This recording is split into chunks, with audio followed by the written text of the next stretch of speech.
Bonjour, je m'appelle Jean-Louis Durand, je suis chirurgien, plasticien, esthéticien et je me suis installé au Mans il y a maintenant 19 ans avec une idée en tête, c'était de faire une chirurgie esthétique un peu différente dans le sens que je voulais une chirurgie esthétique indémodable, complètement en dehors des phénomènes de mode que l'on voit actuellement et naturelle. Donc comment puiser son inspiration dans une chirurgie dite entre guillemets indémodable? Eh bien tout à fait dans le domaine de l'art. Par exemple, le buste de Néfertiti qui se trouve au musée de Berlin, qui représente une femme d'âge mûr, qui doit avoir entre 30 et 40 ans et qui est d'une beauté absolument extraordinaire, le front droit, le nez droit, le menton bien projeté, les yeux étirés, les pommettes saillantes. Elle est tout à fait actuelle et pourtant cette femme a maintenant 4000 ans. Par exemple, dans la médecine esthétique, les traitements simples, ça va être le traitement des rides du front ou de certaines rides d'expression. Tout le monde sait que le front exprime l'étonnement, mais il peut aussi exprimer la contrariété ou la fatigue. Des produits comme le Botox permettent de gommer avec beaucoup de précision, peut-être plus de précision même que d'autres produits sur le marché, des rides au niveau de la glabelle ou par exemple des rides qui expriment soit trop de sourire, soit de la fatigue au niveau de la patte doigt.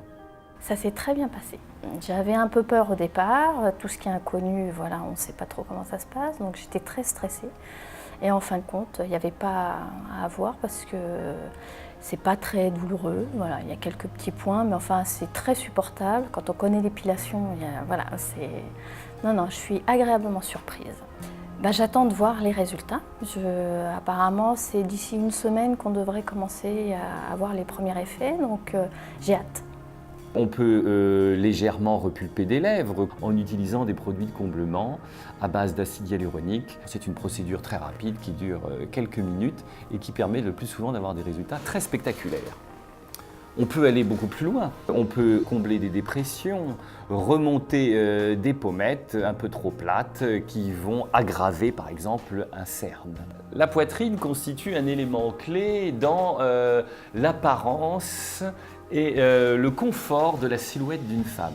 La meilleure technique reste l'utilisation de prothèses mammaires. Une prothèse mammaire est une enveloppe en silicone dur avec un gel de silicone. En effet, l'idée c'est comme toujours de faire une augmentation mammaire, mais que cette augmentation mammaire reste naturelle.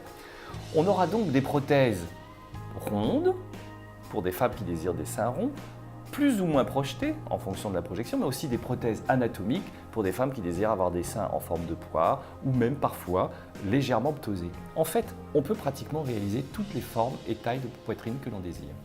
Dans le cadre de l'affinement de la silhouette, peut-être que la première technique, ou en tout cas la plus simple que l'on pourrait utiliser, c'est la cryolipolyse. Il s'agit d'une technique médicale simple, réalisée en cabinet, sans anesthésie, qui consiste à placer des sortes de grosses ventouses sur les zones disgracieuses. Ces ventouses aspirent la peau et la graisse et la congèlent à -8 degrés. Cette technique est particulièrement indiquée dans le cadre de petits bourrelets qui ne font pas plus de 5 ou 6 cm d'épaisseur et relativement localisés. En fait, le rôle du chirurgien plasticien, c'est d'arriver à combiner l'ensemble des techniques médicales et chirurgicales pour réaliser, dans les meilleures conditions possibles, un art le plus naturel. Pour ça, je citerai Joseph Beuys, un artiste allemand qui disait « Faire la bonne chose, au bon endroit, au bon moment, tout l'art est là ».